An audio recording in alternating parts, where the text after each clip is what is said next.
ഹരേ കൃഷ്ണ. അനന്തപത്മനാഭ സത്സംഗത്തിലെ എല്ലാ ഭക്തന്മാർക്കും ഈ ഓൺലൈൻ ക്ലാസ്സിൽ നമ്മളോടൊപ്പം പങ്കെടുത്തുകൊണ്ടിരിക്കുന്ന എല്ലാ ഭക്തന്മാർക്കും വീണ്ടും ഒരു രാമായണം ക്ലാസ്സിലേക്ക് ഹാർദവമായ സ്വാഗതം. നമ്മൾ കിഷ്കിന്ധാകാന്ഡത്തിലാണ് എത്തി നിൽക്കുന്നത്. അതും കിഷ്കിന്ധാകാന്ഡത്തിലെ ഏറ്റവും മനോഹരമായ ഒരു ഭാഗമാണ് കഴിഞ്ഞ തവണ നമ്മൾ സംസാരിച്ചത്. ഭഗവാന്റെ പരിശുദ്ധ ഭക്തനായ ഭഗവാന്റെ നിത്യസേവകനായ ചിരഞ്ജീവിയായ ബജറംഗ് ബലി ആയ ഹനുമാന്റെ ജനന രഹസ്യത്തെക്കുറിച്ചാണ് നമ്മൾ പറഞ്ഞത്. എങ്ങനെയാണ് 11ാമത്തെ ഏകാദശ രുദ്രൻ വന്നിട്ട് ഏകാദശ രുദ്രന്റെ അംശം എങ്ങനെയാണ് അഞ്ജനയുടെ പുത്രനായി കേസരി നന്ദനായി ശങ്കരസുവന കേസരി നന്ദൻ എന്ന് നമ്മൾ ഹനുമാൻ ചാലീസയിൽ പഠിക്കുന്നത് പോലെ എങ്ങനെയാണ് അദ്ദേഹം രാമനെ സേവിക്കാൻ വേണ്ടിയിട്ട് ഒരു വാനരനായി ഭൂമിയിൽ അവതരിച്ചത് എന്ന് നമ്മൾ കണ്ടു. അതിനുശേഷം അദ്ദേഹത്തിനെ കുറിച്ചുള്ള പല രഹസ്യങ്ങളും നമ്മൾക്ക് മനസ്സിലായി. എങ്ങനെയാണ് അദ്ദേഹത്തിന്റെ മഹത്വം നമുക്ക് മനസ്സിലായി. അതിനുശേഷം വീണ്ടും നമ്മൾ സുഗ്രീവന്റെ അടുത്തേക്ക് ചെല്ലുമ്പോൾ ഹനുമാൻ സുഗ്രീവനെ സമാധാനിപ്പിക്കുകയാണ്.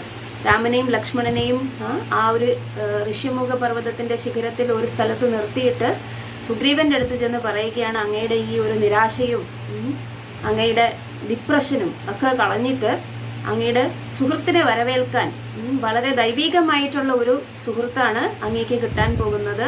ആ സുഹൃത്തിനെ കിട്ടിയിട്ടുണ്ടെങ്കിൽ പിന്നെ അങ്ങയുടെ ദുഃഖങ്ങൾക്കെല്ലാം ശമനമാകും, അങ്ങയുടെ ഭാഗ്യം ഉദിക്കും എന്നൊക്കെ പറഞ്ഞിട്ട് ആ ഭാഗ്യശാലിയായ സുഹൃത്തിനെ വരവേൽക്കാൻ അങ്ങ് തയ്യാറായിക്കോളൂ എന്ന് പറഞ്ഞു.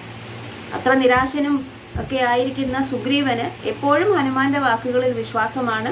ഹനുമാൻ ആ പറയുന്ന കാര്യങ്ങളെല്ലാം സുഗ്രീവന്റെ ഹൃദയത്തിനെ മഥിക്കാറുമുണ്ട്. അതായത് നല്ല കാര്യമായിട്ട് നല്ല രീതിയിൽ മഥിക്കാറുമുണ്ട്. അങ്ങനെ ആ ഒരു എനർജി അല്ലെങ്കിൽ ആ ഒരു ശക്തി കിട്ടിയതിന്റെ ബലത്തിൽ സുഗ്രീവൻ ആദ്യമായി രാമലക്ഷ്മണന്മാരെ കാണാൻ പോവുകയാണ്. ഇവിടെ വരെയാണ് നമ്മൾ പറഞ്ഞു നിർത്തിയത്. കഥ തുടങ്ങുന്നതിന് മുമ്പ് അല്ലെങ്കിൽ തുടരുന്നതിന് മുമ്പ് നമുക്ക് ചെറിയൊരു കീർത്തനം ചെയ്യാം. ഭഗവാന്റെയും ഗുരുവിന്റെയും പാദങ്ങളിൽ നമ്മളുടെ പ്രണാമങ്ങൾ അർപ്പിക്കാം. ജയ രാധ മാധവ കുഞ്ച വിഹാരി ഗോപിജന വല്ലഭ ഗിരിവരധാരി ജയ രാധ മാധവ കുഞ്ച വിഹാരി ഗോപിജന വല്ലഭ ഗിരിവരധാരി യശോദനന്ദന വ്രജ ജനരഞ്ജന യശോദാനന്ദന വ്രജ ജനരഞ്ജന യമുനാ തീര വനചാരി യമുനാ തീര വനചാരി ജയ രാധ മാധവ കുഞ്ച ബിഹാരി ഗോപിജന വല്ലഭ ഗിരിവരധാരി ജയ രാധ മാധവ കുഞ്ച ബിഹാരി ഗോപിജന വല്ലഭ ഗിരിവരധാരി ഹരേ കൃഷ്ണ ഹരേ കൃഷ്ണ കൃഷ്ണ കൃഷ്ണ ഹരേ ഹരേ ഹരേ രാമ ഹരേ രാമ രാമ രാമ ഹരേ ഹരേ ജയ കൃഷ്ണ ബലരാം ജയ കൃഷ്ണ ബലരാം കൃഷ്ണ ബലരാം ജയ കൃഷ്ണ ബലരാം ജയ ഗൗരനിതായ് ജയ ഗൗരനിതായ് ഗൗരനിതായ് ജയ ഗൗരനിതായ് ജയ ജയ പ്രഭുപാദ് പ്രഭുപാദ് പ്രഭുപാദ് ജയ ജയ പ്രഭുപാദ് ജയ ജയ ഗുരുദേവ് ഗുരുദേവ് ഗുരുദേവ് ജയ ജയ ഗുരുദേവ്. ഹരേ കൃഷ്ണ. നമുക്ക് ഇപ്പോൾ നമ്മൾ പോകുന്നത് രാമന്റെ ലക്ഷ്മണന്റെ അടുത്തേക്ക് പോകാം. ഹനുമാൻ തൻ്റെ ആ വാനര രൂപം മാറ്റി പഴയ സന്യാസി വേഷത്തിലാണ് സുഗ്രീവനെ കാണാൻ പോകുന്നത്. സുഗ്രീവന്റെ അടുത്ത് സംസാരിക്കുന്നത്. അപ്പൊ രാമനെയും ലക്ഷ്മണനെയും ആ ഋഷ്യമുഖ പർവ്വതത്തിന്റെ ആ ശിഖരത്തിൽ ഒരിടത്ത് നിർത്തിയിട്ടാണ് പോകുന്നത്. അപ്പൊ രാമനും ലക്ഷ്മണൻ വിചാരിക്കുകയാണ് ഇദ്ദേഹം എങ്ങോട്ടാണ് ഈ പോയിരിക്കുന്നത്, വാനരൻ എങ്ങോട്ടാണ് പോയിരിക്കുന്നത്, തങ്ങളെ ഇവിടെ ഈ ഒരു സ്ഥലത്ത് നിർത്തിയിട്ട് എങ്ങോട്ടാണ് പോയിരിക്കുന്നത്. ആ പർവ്വത ശിഖരത്തിൽ അവർ തനിയെ നിൽക്കുകയാണ്. അപ്പോ വരുന്ന 2 ആൾക്കാരെ കണ്ടപ്പോഴേക്കും രാമനും ലക്ഷ്മണനും പുഞ്ചിരിച്ചു. ആരാണ് വരുന്നത്? ഒന്ന് വളരെ വ്യത്യസ്ത സ്വഭാവക്കാരായിട്ടുള്ള ആൾക്കാരാണ് വരുന്നത്. ഒന്ന് സന്യാസി വേഷം ധരിച്ച മുമ്പേ പരിചയമുള്ള ആ വാനരൻ തന്നെയാണ്, ഹനുമാൻ. നേരത്തെ കണ്ടിട്ടുമുണ്ട്. പിന്നെ രണ്ടാമത് വരുന്നത് വളരെ രാജകീയമായിട്ട് വേഷം ധരിച്ച രാജകുമാരനെ പോലെ തോന്നിക്കുന്ന, അല്ലെങ്കിൽ ഒരു രാജാവിനെ പോലെ തോന്നിക്കുന്ന ഒരു മനുഷ്യൻ. നമുക്കറിയാം രാമനെ കാണാൻ വേണ്ടിയിട്ട് ആ വാനര രൂപം മാറ്റിവെച്ച് മനുഷ്യരൂപത്തിൽ ചെന്ന് കാണണം എന്നാണ് ഹനുമാൻ ആരോട് അഭ്യർത്ഥിച്ചത്? സുഗ്രീവനോട് അഭ്യർത്ഥിച്ചത്. അതുകൊണ്ട് തന്നെ സുഗ്രീവൻ അത് കേട്ടുകൊണ്ട് സുഗ്രീവന് കാമരൂപ വേഷം ധരിക്കുന്ന, അതായത് ഇഷ്ടത്തിനനുസരിച്ച് വേഷം ധരിക്കുന്ന ഒരു സിദ്ധിയുണ്ട്, എല്ലാ വാനരന്മാർക്കും ഉണ്ട്. അപ്പോ ആ ഒരു സിദ്ധി പ്രയോഗിച്ച് ഒരു രാജകുമാരന്റെ, നല്ല വെൽ ഡ്രസ്ഡ് ആയിട്ടുള്ള, വളരെ രാജകീയമായിട്ട് വേഷം ധരിച്ച ഒരു രാജകുമാരന്റെ വേഷത്തിലാണ് സുഗ്രീവൻ അവിടെ വന്നിരിക്കുന്നത്. അപ്പോ രാമലക്ഷ്മണന്മാർ രാമൻ ചിന്തിക്കുകയാണ്, ഒരു വാനരനെയാണ് ഞാൻ പ്രതീക്ഷിച്ചത്, എന്തുകൊണ്ടാണ് മനുഷ്യരുടെ വേഷത്തിൽ വരുന്നത്?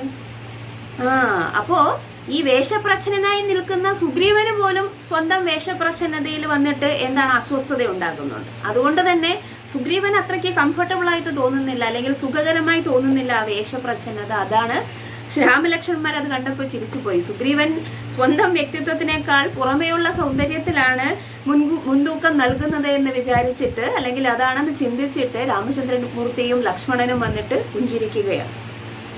പിന്നെ അവര് രണ്ടുപേരും വന്നിട്ട് ഈ ആൾക്കാരോട് സംസാരിക്കാൻ തുടങ്ങുകയാണ്. വളരെ വലിയൊരു തളികയുണ്ട് അവരുടെ കയ്യിൽ, ഒരു വെള്ളി തളിക. അതില് പലതരത്തിലുള്ള ആചാരാനുഷ്ഠാനത്തോടെ അവരെ സ്വീകരിക്കാനുള്ള സാധനങ്ങൾ കൊണ്ടാണ് ഇവര് വരുന്നത്. എന്തൊക്കെയാണ്?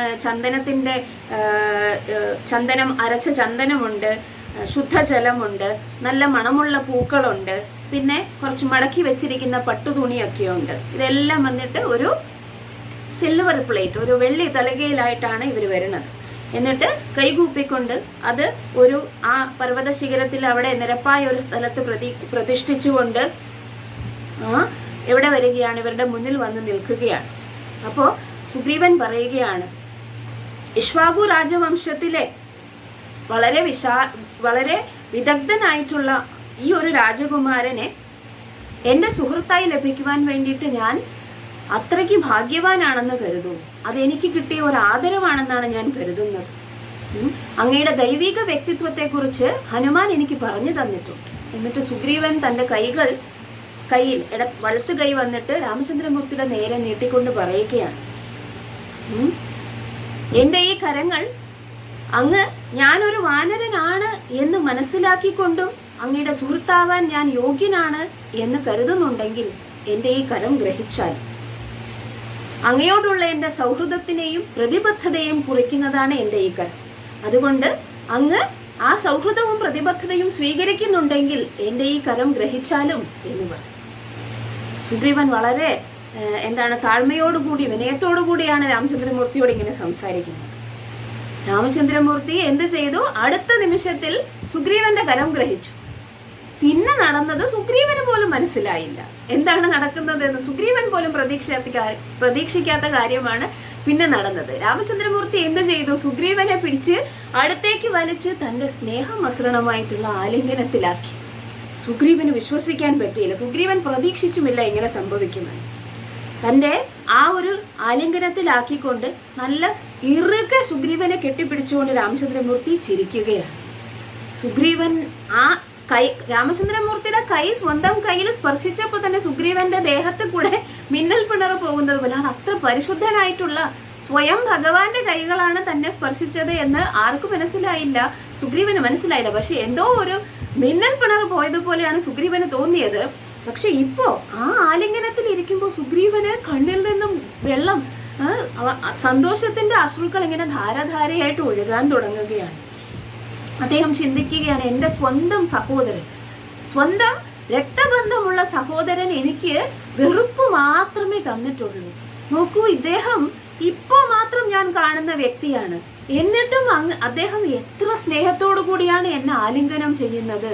രക്തബന്ധത്തെക്കാൾ മികച്ചത് എന്ന് പറയുന്നത് ഇതുപോലുള്ള കളങ്കമറ്റ സൗഹൃദമാണ് എന്ന് സുഗ്രീവൻ മനസ്സിലാക്കും. രാമചന്ദ്രമൂർത്തി ആ ആലിംഗനത്തിൽ നിന്നും പതുക്കെ സുഗ്രീവനെ അടർത്തി മാറ്റി മുന്നിലേക്ക് നിർത്തി ഒരു കയ്യകലത്തിൽ തന്നെ നിർത്തിക്കൊണ്ട് സുഗ്രീവന്റെ കണ്ണുകളിലേക്ക് സൂക്ഷിച്ചു നോക്കി. ആദ്യം സുഗ്രീവന് മുഖത്തേക്കും കണ്ണുകളിലേക്കും സൂക്ഷിച്ചു നോക്കിയാണ് രാമചന്ദ്രമൂർത്തി. രാമചന്ദ്രമൂർത്തിയുടെ നോട്ടത്തെ നേരിടാൻ ആദ്യം സുഗ്രീവന് കഴിയുന്നില്ല. മടിയായിരുന്നു രാമചന്ദ്രമൂർത്തിയുടെ മുഖത്തേക്ക് നോക്കാൻ വേണ്ടിയിട്ട്. പക്ഷേ വീണ്ടും അവസാനം രാമചന്ദ്രമൂർത്തിയുടെ മുഖത്തേക്ക് സുഗ്രീവൻ നോക്കി, ആ കണ്ണുകളിലേക്ക് നോക്കി. അവിടെ കണ്ട കാഴ്ച അദ്ദേഹത്തിന്റെ ഹൃദയം വലിയിപ്പിച്ചു കഴിഞ്ഞു. എന്താണ് അദ്ദേഹം കാണുന്നത്? രാമന്റെ കണ്ണുകളിൽ സന്തോഷത്തിന്റെ കണ്ണുനീരാണ്. കാരുണ്യം മാത്രമാണ് അദ്ദേഹത്തിന്റെ കണ്ണുകളിൽ നിഴലിക്കുന്നത്.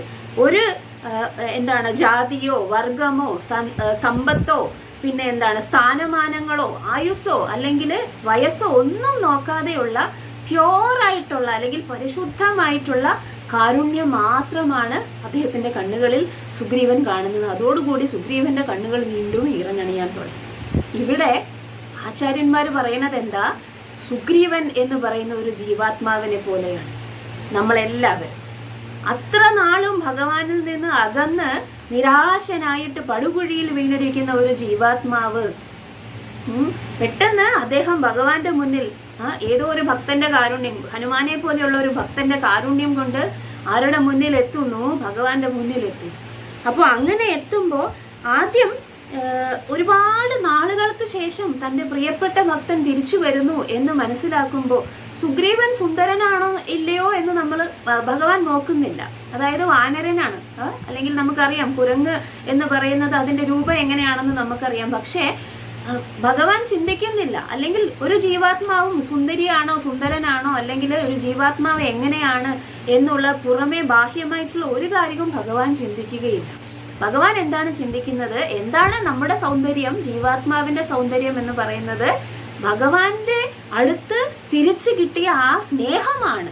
അതായത് നമ്മൾക്ക് എല്ലാവർക്കും ഭഗവാനോടുള്ള സ്നേഹമാണ് സുഗ്രീവന് ഉള്ള സൗന്ദര്യമായിട്ട് രാമചന്ദ്രമൂർത്തിക്ക് മനസ്സിലാക്കുന്നത്. അതുകൊണ്ട് നമ്മൾ എല്ലാവരും സുഗ്രീവനെ പോലെയാണ്, മറന്നിരിക്കുന്ന സുഗ്രീവനെ പോലെ, നിരാശനായിരിക്കുന്ന സുഗ്രീവനെ പോലെ. എപ്പോഴാണോ നമ്മൾ ഭഗവാന്റെ മുന്നിൽ ഗുരുവിന്റെ കാരുണ്യം കൊണ്ട് എത്തിപ്പെടുന്നത്, അന്ന് ഭഗവാൻ വളരെ സ്നേഹത്തോടുകൂടി ഒരുപാട് നേരം നമ്മുടെ കണ്ണുകളിൽ നോക്കി നിൽക്കും. അങ്ങനെ ഒരുപാട് നേരം ഈ രണ്ട് സുഹൃത്തുക്കളും പരസ്പരം നോക്കി നിന്നു. ആദ്യമായി സുഗ്രീവൻ കേൾക്കുകയാണ് രാമചന്ദ്രമൂർത്തി സംസാരിക്കുന്നത്.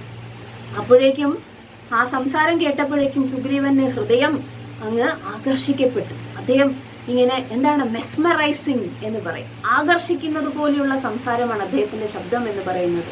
രാമചന്ദ്രമൂർത്തി പറയുകയാണ്, സുഗ്രീവ സുഹൃത്തെ, വിധി എന്ന് പറയുന്നത് വളരെ അവിശ്വസനീയമായ രീതിയിലാണ് നമ്മളെ രണ്ടുപേരെയും ഒരുമിച്ച് ചേർത്തിരിക്കുന്നത്. ദുഃഖത്തിൽ നമ്മൾ സഹോദരന്മാരാണ് എന്ന് വേണമെങ്കിൽ പറയാം. എനിക്ക് അങ്ങ് നേരിടുന്ന എല്ലാ തരത്തിലുമുള്ള ദുഃഖങ്ങളിൽ കൂടിയും ഞാൻ കടന്നു പോയിട്ടുണ്ട്. എനിക്ക് മനസ്സിലാവാത്തത് അല്ലെങ്കിൽ ഞാൻ അത്ഭുതപ്പെടുന്നത്, ഒരിക്കലും പരസ്പരം കണ്ടിട്ടില്ലാത്ത, പരസ്പരം ഒരു ബന്ധവുമില്ലാത്ത രണ്ട് വ്യക്തികൾ എങ്ങനെയാണ് ഒരേപോലുള്ള ഒരു ബന്ധത്തിൽ കൂടി അല്ലെങ്കിൽ ഒരു എക്സ്പീരിയൻസ് അല്ലെങ്കിൽ ഒരു അനുഭവത്തിൽ കൂടി കടന്നു പോകുന്നത് എന്ന് എനിക്ക് മനസ്സിലാകുന്നില്ല. പക്ഷെ എന്നാലും സുഖത്തിൽ ഉണ്ടാകുന്ന ഫ്രണ്ട്ഷിപ്പ് അല്ലെങ്കിൽ സുഹൃത്ത് ബന്ധത്തെക്കാൾ അത് ചിലപ്പോ സുഖത്തിൽ ഉണ്ടാകുന്ന സുഹൃത്ത് ബന്ധം അല്ലെങ്കിൽ ആനന്ദത്തിൽ ഉണ്ടാകുന്ന സുഹൃത്ത് ബന്ധം എന്ന് പറയുന്നത് താൽക്കാലികമായേക്കാം. സമയം കഴിയുമ്പോൾ ചിലപ്പോൾ അത് നഷ്ടപ്പെട്ടു പോയേക്കാം. പക്ഷേ ദുഃഖാർത്ഥരായ രണ്ട് വ്യക്തികൾ തമ്മിലുള്ള സുഹൃത്ത് ബന്ധം എന്നേക്കുമായി നിലനിൽക്കും. അതുകൊണ്ട് തന്നെ സുഗ്രീവ, നമ്മൾ ഇനി മുതൽ എന്നേക്കുമായി സുഹൃത്തുക്കളായിരിക്കും എന്ന് പറയും. ഇവര് രണ്ടുപേരും ഇങ്ങനെ സംസാരിക്കുന്നത് സാഗൂതം ഒരാൾ നോക്കിക്കൊണ്ടിരിക്കുകയാണ്. ഹനുമാൻ ആരുടെ വേഷത്തിലാണ്? ഒരു സന്യാസിയുടെ വേഷത്തിലാണ്. പക്ഷെ ഇവരുടെ രണ്ടുപേരുടെയും സംസാരം നോക്കിക്കൊണ്ടിരിക്കുമ്പോൾ ഹനുമാൻ സ്വന്തം രൂപം വന്നിട്ട് വാനര രൂപത്തിലേക്ക് തിരിച്ച് മാറ്റി. എന്നിട്ട് ഹനുമാൻ ചിന്തിക്കുകയാണ്, ഈ ഒരു സുഹൃത്ത് ബന്ധത്തിന്റെ പ്രഭാവം, ലോകത്തിൽ ഉണ്ടാകാൻ പോകുന്ന പ്രഭാവത്തെക്കുറിച്ച് ഹനുമാൻ ചിന്തിക്കുകയാണ്. സുഗ്രീവൻ ചഞ്ചലനാണെന്നും സുഗ്രീവന്റെ മനസ്സ് അസ്ഥിരമാണെന്നും ആർക്കറിയാം? ഹനുമാൻ അറിയാം. അതുകൊണ്ട് തന്നെ ഈ സുഹൃത്ത് ബന്ധത്തെ ഊട്ടിയുറപ്പിക്കാൻ വേണ്ടിയിട്ട് എന്തെങ്കിലും പ്രത്യേകമായിട്ടൊരു കാര്യം ചെയ്യണം എന്നുള്ളത് ഹനുമാന് തോന്നി. അങ്ങനെ ചിന്തിച്ചതും പെട്ടെന്ന് ഹനുമാൻ എന്ത് ചെയ്തു? അവിടെ എല്ലാം ഓടി നടന്ന് കുറെ കാര്യങ്ങൾ സ്വീകരിക്കാൻ തുടങ്ങി. കുറെ കാര്യങ്ങളെല്ലാം ശേഖരിച്ചു കൊണ്ടുവന്ന് നിമിഷങ്ങൾക്കുള്ളിൽ അവിടെ ഒരു യജ്ഞകുണ്ഡം അല്ലെങ്കിൽ ഒരു യാഗം ചെയ്യാനുള്ള യജ്ഞകുണ്ഡം വന്നിട്ട് നിർമ്മിച്ചു. വളരെ മനോഹരമായിട്ട് പുഷ്പങ്ങൾ കൊണ്ടും ഫലങ്ങൾ കൊണ്ടും അലങ്കരിച്ച് ആ യജ്ഞകുണ്ഡം നിർമ്മിച്ചതിന് ശേഷം ഹനുമാൻ തന്നെ അതിനുള്ളിൽ അഗ്നിയെ ജ്വലിപ്പിച്ചു. അഗ്നിദേവനെ അവിടെ വിളിച്ചു വരുത്തി അഗ്നിയെ ജ്വലിപ്പിച്ചു. എന്നിട്ട് ഔദ്യോഗികമായി ഇവരുടെ ഈ സുഹൃത്ത് ബന്ധം ഊട്ടിയുറപ്പിക്കാനുള്ള കാര്യങ്ങൾ ചെയ്യാൻ പോവുകയാണ്. യജ്ഞത്തിൽ കൂടെയാണ്. കാരണം നമുക്കറിയാം, അഗ്നിയുടെ മുന്നിൽ വെച്ച് ചെയ്യുന്ന കാര്യങ്ങൾ ഒരിക്കലും ഒരാളും തെറ്റിക്കാറില്ല. കാരണം അത് അത്രയധികം ഔദ്യോഗികമായിട്ടുള്ള കാര്യമാണ്. അങ്ങനെ രണ്ടുപേരും, ആരാണ് സുഹൃത്തുക്കൾ? രാമചന്ദ്രമൂർത്തിയും സുഗ്രീവനും പരസ്പരം കൈ ചേർത്ത് പിടിച്ചുകൊണ്ട് 7 തവണ അഗ്നിക്ക് വലം വെച്ചു. അതായത് നമ്മൾ വിവാഹത്തിലൊക്കെ ചെയ്യുന്നത് പോലെ, പ്രതിജ്ഞയ്ക്ക് ചെയ്യുന്നത് പോലെ, ഇവർ രണ്ടുപേരും ഈ സുഹൃത്ത് ബന്ധത്തിന് വേണ്ടിയിട്ട് ആ അഗ്നിയെ 7 വട്ടം വലം വെച്ചു. എന്നിട്ട് ആ സൗഹൃദത്തിന്റെ വാക്കുറപ്പിക്കാൻ വേണ്ടിയിട്ട് രണ്ടുപേരുടെയും വലത്ത് കൈ വന്നിട്ട് അഗ്നിയുടെ മേലെ സ്ഥാപിച്ചുകൊണ്ട് രണ്ടുപേരും ചേർന്ന് ഒരുമിച്ച് പറയുകയാണ്, പരിശുദ്ധമായ ഈ അഗ്നിയെ സാക്ഷി നിർത്തിക്കൊണ്ട്, അഗ്നിദേവനെ സാക്ഷി നിർത്തിക്കൊണ്ട് ഞങ്ങൾ ഈ സൗഹൃദത്തിന്റെ വാക്കുറപ്പിക്കുകയാണ്. ഇന്നു മുതൽ ഞങ്ങൾ പരസ്പരം സുഹൃത്തുക്കളാണ്. ഞങ്ങളുടെ സന്തോഷം പരസ്പരമുള്ളതാണ്. ഞങ്ങളുടെ ശത്രുക്കളും പരസ്പരമുള്ളതാണ്. എന്റെ സന്തോഷമായിരിക്കും എന്റെ സുഹൃത്തിന്റെ സന്തോഷം, എന്റെ സുഹൃത്തിന്റെ ദുഃഖം എന്റെയും ദുഃഖവുമായിരിക്കും. അങ്ങനെ അവർ രണ്ടുപേരും ഒരുമിച്ച് പറഞ്ഞു. സുഗ്രീവൻ അതിന്റെ കൂട്ടത്തിൽ ഒരു കാര്യവും കൂടി പറഞ്ഞു. എങ്ങനെയാണോ നഷ്ടപ്പെട്ടു പോയ വേദങ്ങളെ വിഷ്ണു ഭഗവാൻ തിരികെ കൊണ്ടുവന്നത്, അതേപോലെ അങ്ങയുടെ പത്നി സീത എവിടെ ആയിരുന്നാലും തിരികെ കൊണ്ടുവരും എന്ന് ഞാൻ ഉറപ്പു പറയുന്നു എന്ന് സുഗ്രീവൻ പറഞ്ഞു. അപ്പോഴേക്കും രാമചന്ദ്രമൂർത്തി പറയുകയാണ്, ആകാശമാർഗേണയോ ഭൂമിയിലോ എവിടെ ഒളിച്ചിരുന്നാലും അങ്ങയുടെ ശത്രുക്കളെ ഞാൻ ഉന്മൂലനം ചെയ്യുന്നതായിരിക്കും എന്ന് രാമചന്ദ്രമൂർത്തിയും പറഞ്ഞു. അങ്ങനെ ആ 2 സുഹൃത്തുക്കളും എന്ത് ചെയ്തു? പരസ്പരം തങ്ങളുടെ ബന്ധം ഊട്ടിയുറപ്പിക്കുകയാണ്. അപ്പോഴേക്കും സുഗ്രീവന്റെ മറ്റു 3 സുഹൃത്തുക്കൾ, നളനും നീലനും തരുവും, ഇവരെ കുറിച്ച് നമുക്കറിയാം. നമ്മൾ നേരത്തെ പറഞ്ഞിട്ടുണ്ട്. കിഷ്കിന്ധയിലെ ഋഷ്യമുഖ പർവ്വതത്തെ ഡിസ്ക്രൈബ് ചെയ്തപ്പോൾ നമ്മൾ പറഞ്ഞു ഇവരെല്ലാം 3 സ്ഥലത്ത് എന്ത് ചെയ്യുകയാണ്? ഈ ഒരു റോന്ത് ചുറ്റിക്കൊണ്ടിരിക്കുകയാണ്, ബാലിയുടെ ഉപദ്രവത്തിൽ നിന്നും സുഗ്രീവനെ രക്ഷിക്കാൻ സഹായിക്കാൻ വേണ്ടിയിട്ട്. അപ്പോൾ അവരും 3 പേരും വന്നു. ആദ്യമായിട്ടാണ് സുഗ്രീവൻ വാലിയല്ലാതെ ഒരാൾക്ക് സേവനം ചെയ്യുന്നത് ഇവർ കാണുന്നത്. അതുകൊണ്ട് തന്നെ അവർക്ക് അത്ഭുതമാണ്. എന്ത് വിനയമാണ് സുഗ്രീവന് എന്ന് മനസ്സിലാക്കിക്കൊണ്ട് ശരിക്കും വളരെ അവരുടെ മനസ്സിൽ ഭയങ്കരം സ്വന്തം സ്വാമിയെ കുറിച്ച്, അതായത് സുഗ്രീവനെ കുറിച്ച് ഭയങ്കര അഭിപ്രായം വന്നു. രാമചന്ദ്രമൂർത്തിയെ സേവിക്കുന്നത് കണ്ടില്ലേ അദ്ദേഹം? പക്ഷെ 3 പേരും സുഗ്രീവനെ വളരെ ആദരവോടുകൂടി നോക്കിക്കൊണ്ടിരിക്കുമ്പോൾ പെട്ടെന്ന് അവർ ഹനുമാനെ ശ്രദ്ധിച്ചു. ഹനുമാന്റെ മുഖത്ത് ഒരു നിരാശാഭാവം അല്ലെങ്കിൽ ഒരു രോഷഭാവം ഉണ്ടോ എന്ന് അവർക്ക് തോന്നി. ഹനുമാൻ ചിന്തിക്കുകയാണ്, എങ്ങനെ സുഗ്രീവൻ ഇത് ചെയ്യാൻ പറ്റും? അപ്പോ നളനും തരുണും ഇവർക്കും ഈ ഹനുമാന്റെ ചുളിഞ്ഞ മുഖം കണ്ടിട്ട് ഒന്നും മനസ്സിലായില്ല. എന്താണ് സുഗ്രീവൻ ചെയ്തത് എന്ന് മനസ്സിലായില്ല. എന്തോ തെറ്റ് സുഗ്രീവൻ ചെയ്തിട്ടുണ്ട്, അല്ലെങ്കിൽ ഹനുമാന്റെ മുഖത്ത് ഈ ഭാവവ്യത്യാസം വരികയില്ല എന്ന്. അപ്പോ അവര് നോക്കുകയാണ്, ഓർത്ത് നോക്കുകയാണ് സുഗ്രീവനും രാമനും തമ്മിലുള്ള സംഭാഷണത്തിന് മുന്നേ എന്താണ് നടന്നത്. ആ ഫയർ സാക്രിഫൈസ്, അതായത് ആ യജ്ഞം കഴിഞ്ഞു. അപ്പോ ഹനുമാൻ ഇപ്പോഴും എന്ത് ചെയ്യുകയാണ്? ആ കാര്യങ്ങളെല്ലാം അടുക്കി അങ്ങോട്ടും ഇങ്ങോട്ടൊക്കെ വെച്ചുകൊണ്ടിരിക്കുകയാണ്. അതേ സമയത്ത് നളനും നീലനും തരുവും വന്നിട്ട് ആദ്യമായി രാമനെയും ലക്ഷ്മണനെയും കണ്ട് അവർക്ക് പ്രണാമങ്ങൾ അർപ്പിച്ചുകൊണ്ട് ഇവർ രണ്ടുപേരും തമ്മിൽ സംസാരിക്കുന്നത് നോക്കിയിരിക്കുകയാണ്. ഹനുമാൻ ഈ പ്രകാരം ബിസി ആയിരിക്കുമ്പോൾ പെട്ടെന്ന് സുഗ്രീവൻ എന്ത് ചെയ്തു? വനത്തിന്റെ അന്തർഭാഗത്തേക്ക് ഓടിപ്പോയിട്ട് മിനിറ്റുകൾക്കുള്ളിൽ തിരിച്ചു വന്നു. കയ്യില് ഒരു ശാലവൃക്ഷത്തിന്റെ തടിയുണ്ട്. ആ ഭയങ്കര പൂക്കളും ചില്ലകളും ഒക്കെയുള്ള ശാലവൃക്ഷത്തിന്റെ തടി വളരെ മനോഹരമായിട്ട് നിരപ്പായിട്ടുള്ള ഒരു പ്രദേശത്ത് കൊണ്ടുവച്ചു സുഗ്രീവൻ. എന്നിട്ട് വളരെ ആദരപൂർവ്വം രാമചന്ദ്രമൂർത്തിയോട് അവിടെ ഇരിക്കുവാൻ വേണ്ടി കൈകൊണ്ട് ആംഗ്യം കാണിച്ചു. ഇതുവരെ വളരെ നന്നായിരുന്നു. എന്താണ്, രാമചന്ദ്രമൂർത്തി ആ ക്ഷണം സ്വീകരിച്ച് ആ ശാലവൃക്ഷത്തിന്റെ മേൽ ഇരിപ്പുറപ്പിച്ചു. പക്ഷെ അദ്ദേഹം ഇരുന്നത് ഒരു നീങ്ങി, അതായത് ഒരറ്റത്തേക്ക് നീങ്ങിയാണ് ഇരുന്നത്. രാമചന്ദ്രമൂർത്തി എന്താണ് ഉദ്ദേശിച്ചത്? ലക്ഷ്മണൻ തന്റെ കൂടെ ആ ഒരു തടിയുടെ ഇപ്പറ ഇരിക്കണം എന്നാണ്, അതായത് ഈ ഒരു ഭാഗത്ത് ഇരിക്കണം എന്നാണ്. പക്ഷേ ലക്ഷ്മണനെ നോക്കി അദ്ദേഹം ആംഗ്യം കാണിക്കുന്നതിന് മുന്നേ ആരവിടെ ഇരിപ്പുറപ്പിച്ചു? സുഗ്രീവൻ അവിടെ കയറി ഇരിപ്പുറപ്പിച്ചു. ഇത് കണ്ടതും ഹനുമാന്റെ മുഖം ചുളിഞ്ഞു. മണ്ടത്തരം. അതായത് സുഗ്രീവന്റെ രാമചന്ദ്രമൂർത്തിയോടുള്ള ആ വിനയവും മറ്റു കാര്യങ്ങളും ഒക്കെ നളനെയും നീലനെയും തരുവിനെയും ഒക്കെ ആകർഷിച്ചുവെങ്കിലും ഹനുമാൻ എന്താണ് ശ്രദ്ധിച്ചത്? ലക്ഷ്മണനോടുള്ള അനാദരവാണ് ശ്രദ്ധിച്ചത്. ഹനുമാൻ വളരെയധികം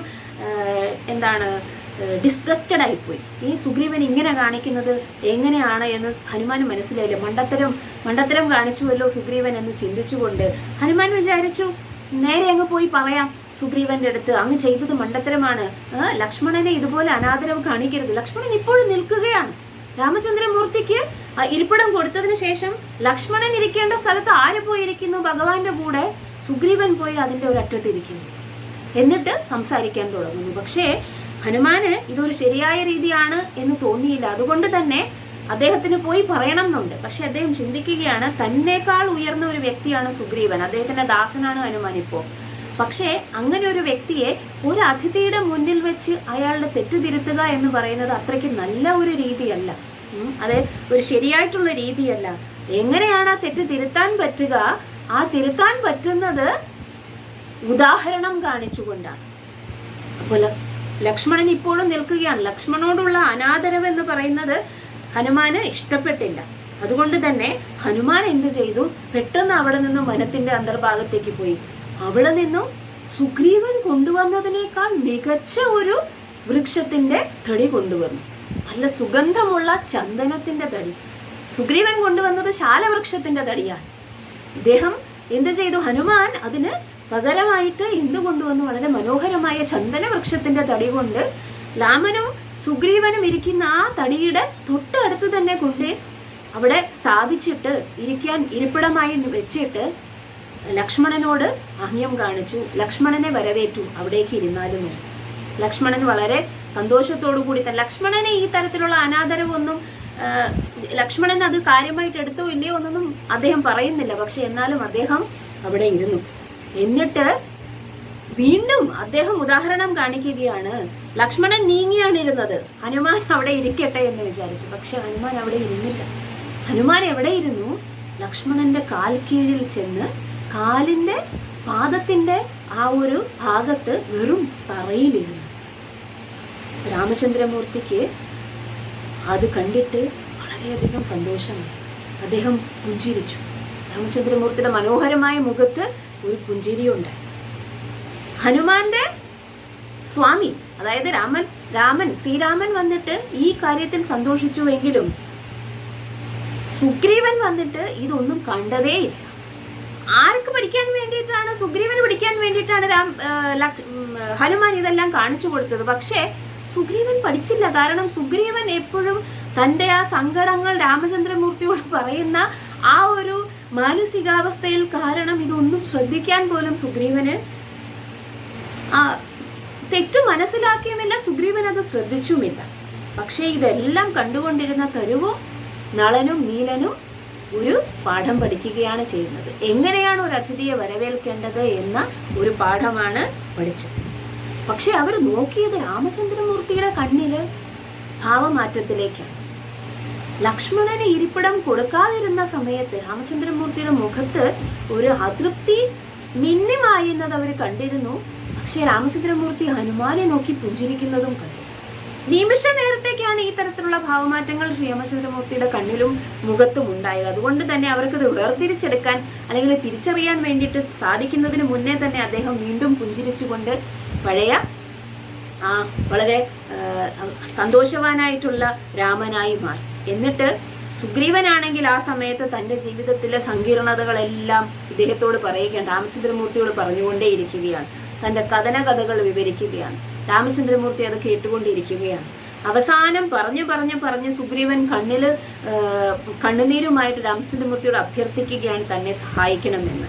എന്നിട്ട് പറഞ്ഞു, രാമചന്ദ്രമൂർത്തിയോട് പറയുകയാണ്, ഒരു സുഹൃത്ത് ബന്ധം എന്നുള്ളത് ഒരു സുഹൃത്തിനെ കൊണ്ട് പറ്റാത്തത് ഇനി ഒരു സുഹൃത്ത് ചെയ്യുമ്പോഴാണ് സുഹൃത്ത് ബന്ധത്തിന് വില വരുന്നത് എന്നൊക്കെ പറഞ്ഞിട്ട് അങ്ങനെ പറഞ്ഞുകൊണ്ടിരിക്കുമ്പോ രാമചന്ദ്രമൂർത്തി പെട്ടെന്ന് ചാടി എഴുന്നേറ്റു. എന്നിട്ട് പറയുകയാണ്, എന്താണ് പറയുന്നത്? രാമചന്ദ്രമൂർത്തി അത്യധികം കോപത്തോടുകൂടിയും ദൃഢനിശ്ചയത്തോടുകൂടിയും എണീറ്റ് നിന്നുകൊണ്ട് പറയുകയാണ്, ഞാൻ ഇക്ഷ്വാകു രാജവംശത്തിൽ ദശരഥ നന്ദനായി പിറന്ന ഞാൻ അങ്ങയുടെ ശത്രുക്കളെ ഉന്മൂലനം ചെയ്യുമെന്ന് ഇതാ പ്രഖ്യാപിക്കുകയാണ് എന്ന് പറഞ്ഞു. അവരുടെ ആ ഒരു പ്രഖ്യാപനം എവിടെയാണ് നടക്കുന്നത്? ഋഷ്യമുഖ പർവ്വതത്തിലെ പർവ്വത ശിഖരത്തിലാണ് നടക്കുന്നത്. ഈ ഒരു പ്രഖ്യാപനം ഇനിയുള്ള 3 ആൾക്കാരുടെ ജീവിതത്തിൽ 3 സ്ഥലത്തായിട്ടാണ് ഇപ്പൊ അവരെ നിലനിൽക്കുന്നത്. 3 പേരുടെയും ജീവിതത്തിൽ വന്നിട്ട് വലിയ ഒരു ഇളക്കങ്ങൾ സൃഷ്ടിച്ചു. അതിൽ ഒരാള് അശോകവനിയിലാണ്, സീതാമാതാവ്. ആ ശിംശപാ വൃക്ഷത്തിന്റെ ചുവട്ടിൽ അനേകം രാക്ഷസിമാരുടെ നടുക്ക് ഇങ്ങനെ വിഷമത്തിലിരിക്കുന്ന ആ ഒരു അവസ്ഥയിലാണ് മാതാവിന്റെ മടിയിലേക്ക് മേലെ അശോക വൃക്ഷത്തിൽ നിന്ന് ഒരു പുഷ്പം വന്ന് വീഴുന്നത്. ആ പുഷ്പം വീണു അതിനെ കയ്യിലെടുക്കുമ്പോഴേക്കും സീതാമാതാവിന്റെ ഇടത്ത് കണ്ണ് തുടിക്കാൻ തുടങ്ങുകയാണ്. വളരെ തീവ്രമായിട്ട് തുടിക്കാൻ, അൺകൺട്രോളബിൾ ആയിട്ട് തുടിക്കാൻ തുടങ്ങുകയാണ്. അപ്പോ സീതാമാതാവ് ചിരിക്കാൻ തുടങ്ങുന്നു. ഈ കൂടി നിന്ന രാക്ഷസിമാരെല്ലാം കൂടി എന്ത് ചെയ്യുകയാണ്, എന്താണ് ഇത്ര കാര്യമായിട്ട് സീതാമാതാവ് ചിരിക്കുന്നത് എന്ന് അവർക്ക് മനസ്സിലായില്ല. കാരണം ഈ തട്ടിക്കൊണ്ടുവന്ന് ഇവിടെ തടവിലിട്ടിരിക്കുന്നതിന് ശേഷം ആദ്യമായിട്ടാണ് ഈ തരത്തിൽ സീതാമാതാവ് പുഞ്ചിരിക്കുന്നത്. അവർക്ക് മനസ്സിലായില്ല എന്തുകൊണ്ടാണ് പുഞ്ചിരിക്കുന്നത് എന്ന്. പക്ഷേ ആ മനോഹരമായ പുഞ്ചിരി കണ്ടപ്പോൾ അവർക്കും കുറച്ച് എന്തായി, മനസ്സിന്റെ ഭാരം ഒന്ന് കുറഞ്ഞു എന്ന് വേണമെങ്കിൽ പറയാം. ആ രാക്ഷസിമാരെല്ലാം അങ്ങനെ സീതാമാതാവിനെ നോക്കിക്കൊണ്ടേയിരിക്കും. ഇനി ഒരാൾ ആരാണ്? വാലി എവിടെയാണ്? കിഷ്കിന്ധയിൽ, സ്വന്തം രാജ്യത്ത്. സ്വന്തം പട്ടമഹിഷി ആരാണ്? താര. അവരുടെ ആലിംഗനത്തിൽ ഇരിക്കുന്നതാണ് വാലിക്ക് ഏറ്റവും സന്തോഷമുള്ള കാര്യം. താരയെ സന്തോഷിപ്പിക്കാൻ വേണ്ടിയിട്ട് എന്ത് വേണമെന്നുണ്ടെങ്കിലും വാലി ചെയ്യുകയും ചെയ്യും. അപ്പോൾ അങ്ങനെ വാലി താരയെ സന്തോഷിപ്പിക്കാൻ വേണ്ടിയിട്ട് അവളോട് എന്തോ പറയാൻ വേണ്ടി ഒരുങ്ങുമ്പോഴാണ് തന്റെ ഇടത്ത് കണ്ണ് അൺകൺട്രോളബിൾ ആയിട്ട് തുടിക്കുന്നത് മനസ്സിലാകുന്നത്. വാലിക്ക് ഇടം കണ്ണ്, വാലിയുടെ കണ്ണുകളെ വിവരിച്ചിരിക്കുന്നത് പച്ച നിറത്തിലുള്ള കണ്ണുകൾ എന്നാണ്. ഇടം കണ്ണ് തുടിക്കാൻ തുടങ്ങുമ്പോ ഇത് ആര് കാണുന്നു? താര കാണുന്നു. താരയ്ക്ക് പക്ഷേ ഹൃദയത്തിൽ ഭയമാണ് ഉണ്ടാകുന്നത്. എന്തോ ഒരു അസുഖം അല്ലെങ്കിൽ എന്തോ ഒരു ആപത്ത് വരാൻ പോകുന്നത് പോലെയാണ് വാലിയുടെ ഇടം കണ്ണ് തുടിച്ചുകൊണ്ടിരിക്കുന്നത്. വാതിൽക്കൽ വാലിയുടെ ദുരന്തം എന്തോ കാത്തു നിൽക്കുന്നത് പോലെയാണ് എന്ന് താരയ്ക്ക് തോന്നി. 2ാമത്തെ ആളാണ് ആര്? വാലി. ഇനി 3ാമതൊരാൾ, അദ്ദേഹം ലങ്കയിലാണ്. അദ്ദേഹത്തിന്റെ ആക്ടിവിറ്റി എന്താണ്? അദ്ദേഹം എന്താണ് ചെയ്തുകൊണ്ടിരിക്കുന്നത്? ശത്രുക്കൾക്ക് എങ്ങനെയും തന്നെ എന്ത് ചെയ്യണം? പേടി വരണം, അല്ലെങ്കിൽ ശത്രുക്കൾക്ക് താൻ അജയ്യനാണെന്ന് മനസ്സിലാകണം. അതിനുവേണ്ടി തന്റെ പോരാട്ട വീര്യത്തെ മിനുക്കിയെടുക്കാൻ വേണ്ടിയിട്ട് സ്വന്തം ഭടന്മാരോട് എന്ത് ചെയ്യുകയാണ്? പടവെട്ടിക്കൊണ്ടിരിക്കുകയാണ്. ഫ്രണ്ട്ഷിപ്പ് അതായത് ഒരു സുഹൃത്ത് പരമായിട്ടുള്ള ഒരു പടവെട്ടലാണ്. പക്ഷെ അത് അഭ്യാസമുറ പരിശീലിക്കുകയാണ്.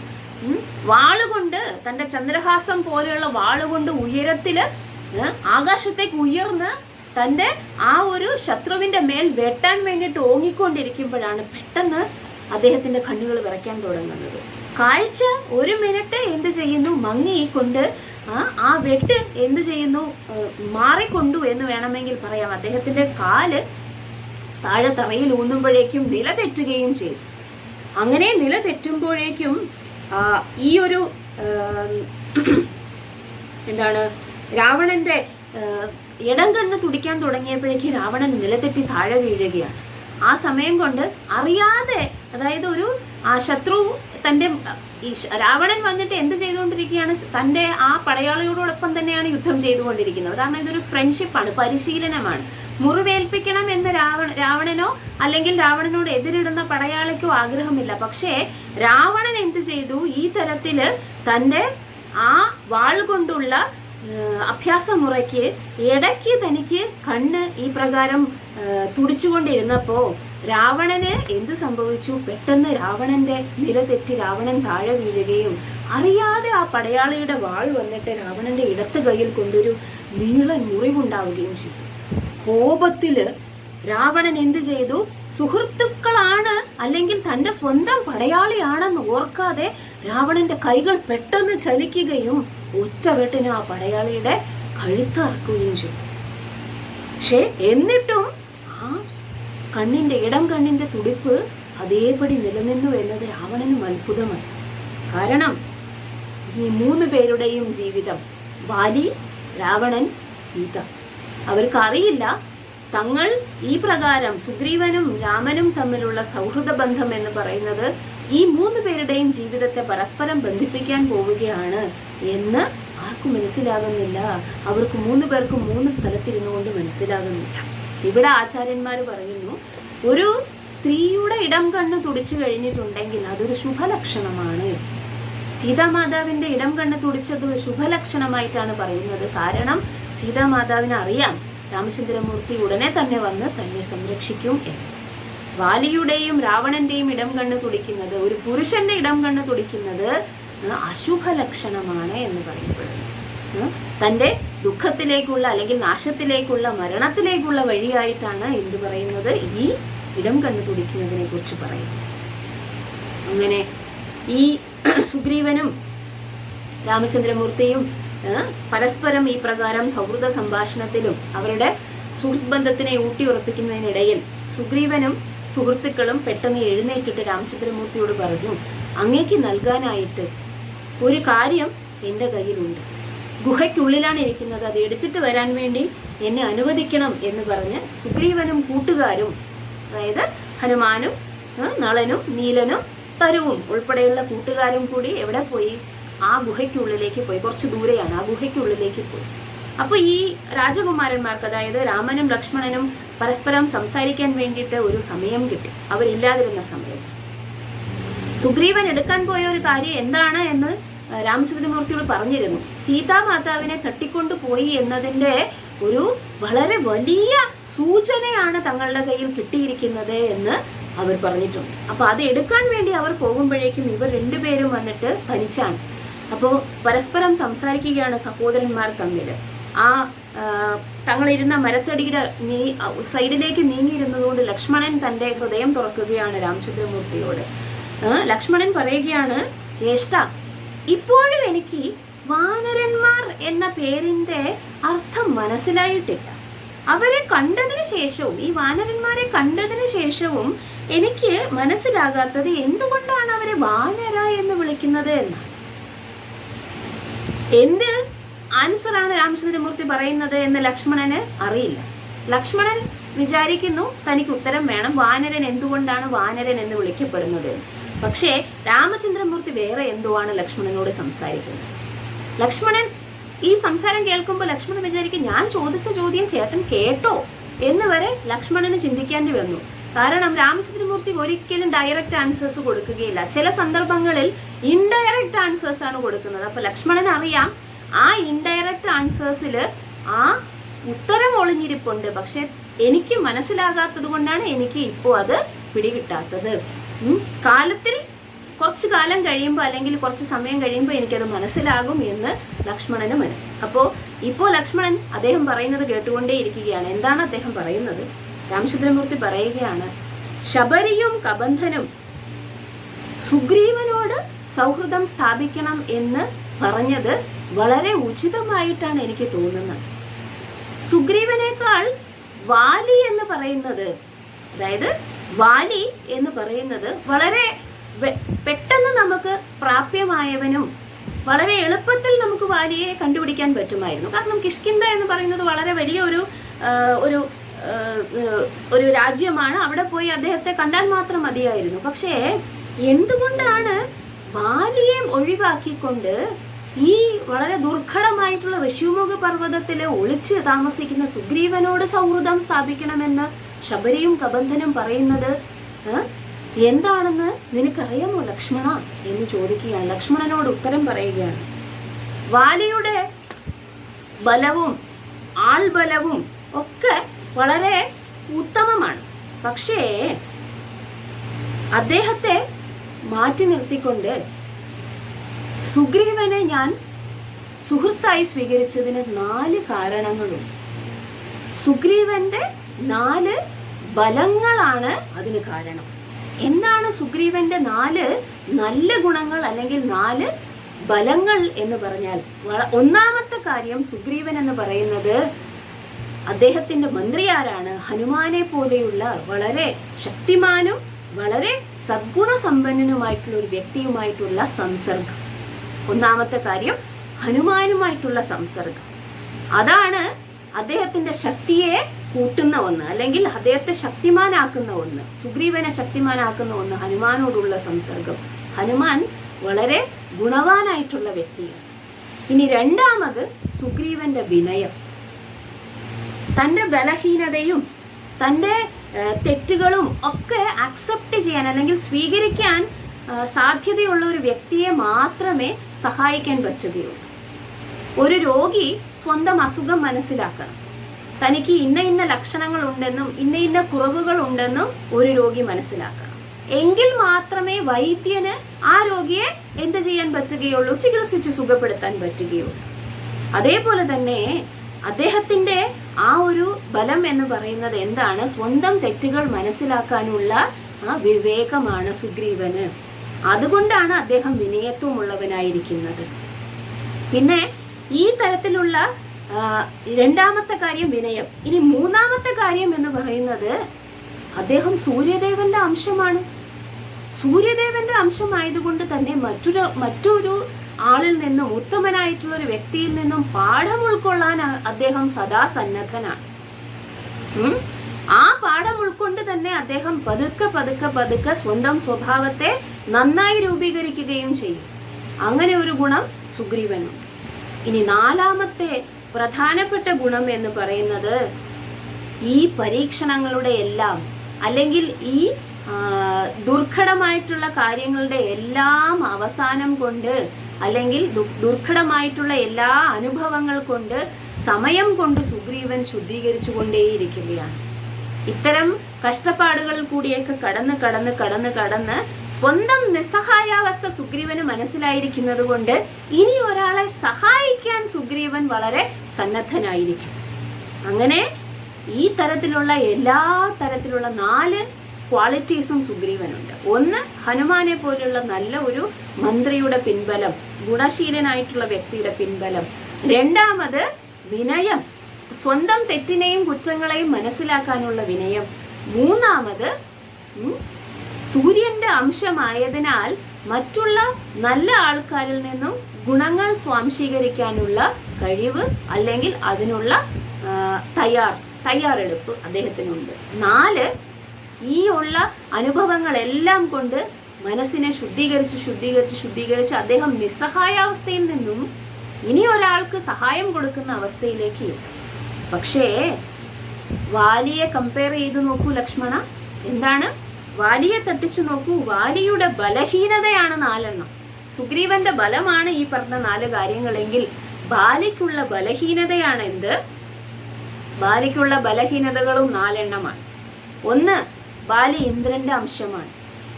ഇന്ദ്രൻ എന്ന് പറയുന്ന വ്യക്തി എപ്പോഴും മറ്റുള്ളവരെ നിയന്ത്രിക്കാൻ വേണ്ടിയിട്ടാണ് എന്ത് ചെയ്യുന്നത്? ശ്രമിച്ചുകൊണ്ടിരിക്കുന്നത്. അതുകൊണ്ട് തന്നെ ഏകാധിപത്യം എന്ന് പറയുന്നത് ബാലിയുടെ രക്തത്തിൽ അലിഞ്ഞിരിക്കുന്നതാണ്.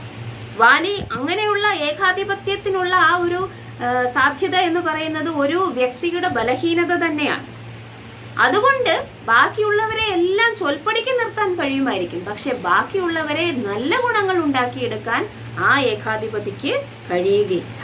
ഇനി രണ്ടാമത്തെ ബലഹീനത എന്ന് പറഞ്ഞാൽ ഇന്ദ്രിയ സുഖത്തിലുള്ള അമിതമായിട്ടുള്ള ആസക്തി.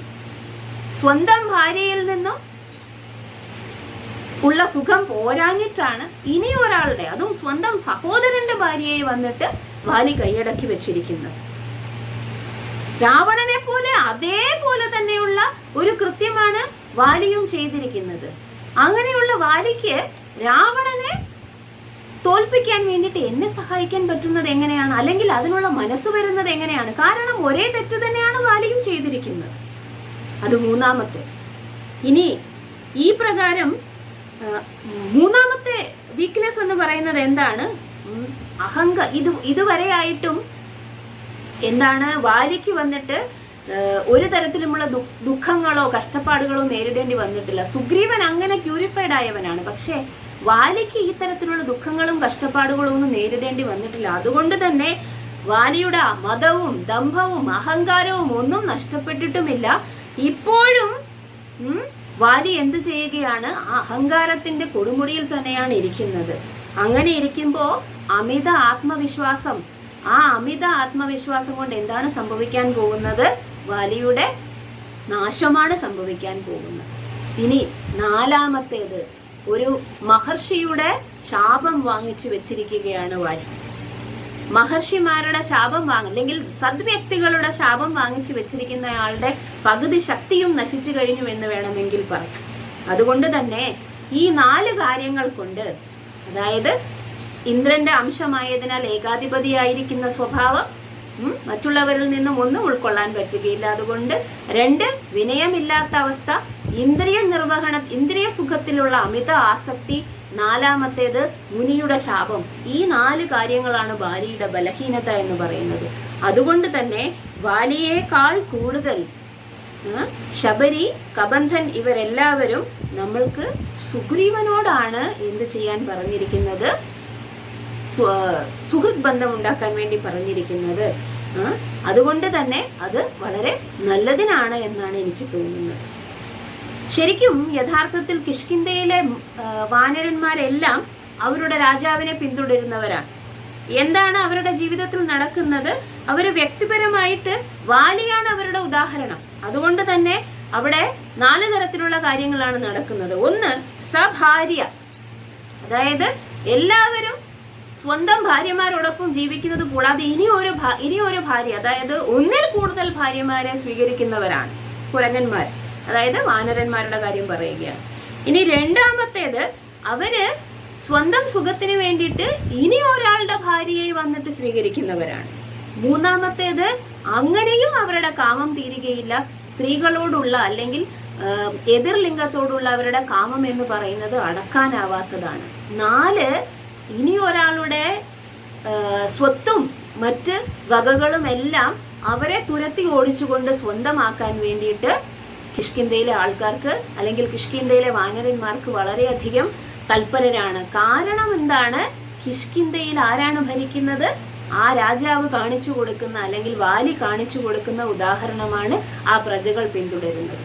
പക്ഷേ അതേ കിഷ്കിന്ധയിൽ തന്നെയാണ് ഹനുമാനെ പോലെയുള്ള ഗുണശീലനായിട്ടുള്ള, വളരെയധികം സത്സ്വഭാവിയായിട്ടുള്ള, ബ്രഹ്മചാരിയായിട്ടുള്ള, ഇന്ദ്രിയ സന്ദർപ്പണത്തിൽ ഒന്നും ഒരു താല്പര്യമില്ലാത്ത സേവനനിരതനായിട്ടുള്ള ഒരു വ്യക്തിയെ കാണാൻ പറ്റുന്നത് അതേ കിഷ്കിന്ധയിൽ തന്നെയാണ്. ഇനി ഇവര് രണ്ടും, ഒരു സ്ഥലത്ത് വാലിയും ഇനി ഒരു സ്ഥലത്ത് ഹനുമാനും, 2 കോൺട്രാസ്റ്റ് കഥാപാത്രങ്ങളാണ്, അല്ലെങ്കിൽ 2 കോൺട്രാസ്റ്റ് വ്യക്തിത്വങ്ങളാണ്. വളരെ വ്യത്യസ്തതയുള്ള 2 വ്യക്തിത്വങ്ങളാണ്. ഇവരുടെ 2 പേരുടെയും ഇടയ്ക്കാണ് സുഗ്രീവനെ പോലെയുള്ള ഒരാളുടെ സ്ഥാനം. സുഗ്രീവൻ അല്ലെങ്കിൽ സുഗ്രീവനെ പോലെയുള്ള വാനരന്മാരിൽ അവരുടെ പ്രത്യേകത എന്താണ്? ആരുടെ കമ്പനിയാണോ അവര് സ്വീകരിക്കുന്നത്, അല്ലെങ്കിൽ ആരുടെ സംസർഗമാണോ അവര് സ്വീകരിക്കുന്നത്, അതിനനുസരിച്ച് അവരുടെ സ്വഭാവം മാറും. അവര് വാലിയെ പോലുള്ള ആൾക്കാരുടെ അസോസിയേഷനിൽ അല്ലെങ്കിൽ സംസർഗത്തിൽ ഇരിക്കുകയാണെങ്കിൽ അവരെന്താകും? കാമം ഒരിക്കലും അടങ്ങാത്ത വാനരന്മാരെ പോലെ പെരുമാറും, അല്ലെങ്കിൽ കുരങ്ങുകളെ പോലെ പെരുമാറും. ഇനി അഥവാ അവർ ഹനുമാനെ പോലെ ഗുണശീലരായിട്ടുള്ള വ്യക്തിയുടെ സംസർഗത്തിലാണ് ഇരിക്കുന്നതെങ്കിൽ അവര് എന്തായി മാറും? അത്രയും ഗുണശീലരായിട്ടുള്ള മനുഷ്യരെ പോലെയുള്ള വ്യക്തികളായിട്ട് മാറും. ഈ വാനര എന്നുള്ള പദം എന്ന് പറയുന്നത് ഇതിനെയാണ് കാണിക്കുന്നത്. നിമിഷം തോറും ആ ചോദ്യം ഓരോരുത്തരും ചോദിച്ചുകൊണ്ടിരിക്കുകയാണ്. വാ നര, അതായത് ഞാൻ നരനാണോ? ഹനുമാനെ പോലെയുള്ള വ്യക്തിയുടെ സംസർഗത്തിൽ ജീവിക്കുന്ന നല്ല ഗുണങ്ങൾ വേണമെന്ന് ആഗ്രഹിക്കുന്ന കുരങ്ങന്മാർ എന്തു ചെയ്യും? യഥാർത്ഥത്തിൽ അവരുടെ പുറമേയുള്ള രൂപം എന്ന് പറഞ്ഞത് മനുഷ്യനെ പോലെ ആക്കി മാറ്റും. അവർക്ക് എന്ത് ചെയ്യാൻ പറ്റും? കാമരൂപി വിദ്യ എന്ന് പറയുന്ന സിദ്ധിയുണ്ട്. അതിനനുസരിച്ച് അവർ ആരായി മാറും? മനുഷ്യരായി മാറും. കാരണം പുറമേയുള്ള ആ ഒരു മനുഷ്യരുടെ രൂപമാറ്റം എന്ന് പറയുന്നത് അവരെ ആ ഗുണങ്ങൾ നേടാൻ വേണ്ടി സഹായിക്കുമെന്ന് അവർ വിചാരിക്കുന്നു. പക്ഷേ ഹനുമാനെ പോലെയുള്ള വ്യക്തികൾ എന്ത് ചെയ്യുന്നു? പുറമേയുള്ള രൂപത്തിലല്ല, വാനര രൂപം ഉണ്ടെങ്കിലും അകമേ എന്താണോ അവരുടെ സ്വഭാവം അതിനെ ഡെവലപ്പ് ചെയ്തെടുക്കാൻ അല്ലെങ്കിൽ അതിനെ നേർവഴിയിലാക്കി എടുക്കാൻ വേണ്ടിയിട്ട് ആണ് ശ്രദ്ധിക്കുന്നത്. അങ്ങനെ ഈ രണ്ട് സ്വഭാവ ഗുണങ്ങളുള്ള വ്യക്തികളായിട്ടും ഈ വാനരന്മാർക്ക് പെരുമാറാൻ പറ്റും. അതുകൊണ്ടാണ് വാ നര, അതായത് ഞങ്ങൾ മനുഷ്യരാണോ അതോ ഞങ്ങൾ മൃഗങ്ങളാണോ അല്ലെങ്കിൽ കുരങ്ങനാണോ മനുഷ്യനാണോ എന്ന് സ്ഥിരം അവർ ചോദിച്ചിരിക്കുന്നത് കൊണ്ടാണ് വാനര എന്നവരെ വിളിക്കുന്നത് എന്ന് അവസാനം രാമചന്ദ്രമൂർത്തി പറഞ്ഞു നിർത്തി. എന്താണ് രാമചന്ദ്രമൂർത്തിയുടെ എക്സ്പ്ലനേഷൻ? എന്താണ് ചോദിച്ചുകൊണ്ടിരുന്ന കാര്യം? ലക്ഷ്മണൻ ചോദിച്ചിരുന്നത് എന്തുകൊണ്ടാണ് ജ്യേഷ്ഠ അവരെ വാനര എന്ന് വിളിക്കുന്നത് എന്ന് എനിക്ക് ഇതുവരെ മനസ്സിലായിട്ടില്ല എന്ന് പറയുന്നതിന് ഇത്ര ക്ലിയർ ആയിട്ടുള്ള ഒരു ആൻസർ രാമചന്ദ്രമൂർത്തിക്ക് മാത്രമേ കൊടുക്കാൻ പറ്റുകയുള്ളൂ എന്ന് ലക്ഷ്മണൻ അറിയാം. ലക്ഷ്മണൻ പറയുകയാണ്, അത്ഭുതം, എത്ര സുന്ദരമായിട്ടുള്ള ഉത്തരമാണ് അങ്ങ് തന്നത്. ആൾക്കാരുടെ സ്വഭാവത്തെ പറ്റി ഇത്രയ്ക്ക് അങ്ങേക്ക് എങ്ങനെയാണ് ധാരണ വരുന്നത്? എനിക്ക് അങ്ങയുടെ ആ ഒരു ഉത്തരത്തിൽ അതിയായ സന്തോഷമുണ്ടാകുന്നു. എല്ലാം ഇപ്പോ ക്ലിയർ ആണ്, വ്യക്തമാണ്. എന്തുകൊണ്ടാണ് വാനരന്മാരെ വാനരന്മാർ എന്ന് വിളിക്കുന്നത് എന്ന് അത്രയ്ക്കും ക്ലിയർ ആണ്. അങ്ങേക്ക് മാത്രമേ ആൾക്കാരുടെ സ്വഭാവത്തെ ഇത്ര കാര്യമായിട്ട് മനസ്സിലാക്കിക്കൊണ്ട് ഈ ഒരു ഉത്തരം തരാൻ പറ്റുകയുള്ളൂ. അങ്ങനെ അവർ സംസാരിച്ചുകൊണ്ടിരിക്കുന്നതിനിടയ്ക്ക് സുഗ്രീവനും ഹനുമാനും നളനും നീലനും കരുവും കൂടി ആ ഒരു സൂചന, അതായത് സീതാമാതാവിനെ തട്ടിക്കൊണ്ടുപോയതിന്റെ സൂചനയുമായിട്ട് അവരുടെ അടുത്തേക്ക് വരികയാണ്. എന്താണ് അവർ കൊണ്ടുവരുന്നത്? കൊണ്ടുവരുന്ന ആ സൂചന കാണുമ്പോൾ രാമചന്ദ്രമൂർത്തിയും ലക്ഷ്മണനും എങ്ങനെയാണ് പെരുമാറുന്നത് അല്ലെങ്കിൽ എങ്ങനെയാണ് പ്രതികരിക്കുന്നത് എന്ന് നമുക്ക് അടുത്ത ക്ലാസ്സിൽ കേൾക്കാം. അപ്പോൾ ഇന്ന് നമ്മൾ വാനരന്മാരെ എന്തുകൊണ്ടാണ് വാനരന്മാരെന്ന് വിളിക്കുന്നത്? സുഗ്രീവനെ പോലുള്ള ഒരു വ്യക്തി, അതായത് അൺട്രെയിനബിൾ ആയിട്ടുള്ള വാലിയെ ഒരു സ്ഥലത്ത് നിർത്തിക്കൊണ്ട് ട്രെയിൻഡ് ആയിട്ടുള്ള സൂപ്പർ ട്രെയിൻഡ് ആയിട്ടുള്ള ഹനുമാനെ ഇനി ഒരു സ്ഥലത്ത് നിർത്തിക്കൊണ്ട് സുഗ്രീവൻ എന്നുള്ള ഒരു വ്യക്തിയെ വാനരൻ എന്ന പദത്തിന് എന്താണ് അർത്ഥമെന്ന് ലക്ഷ്മണന് ഭഗവാൻ പറഞ്ഞു കൊടുക്കുന്നതാണ് നമ്മൾ കേട്ടത്. ഹരേ കൃഷ്ണ. Thank U.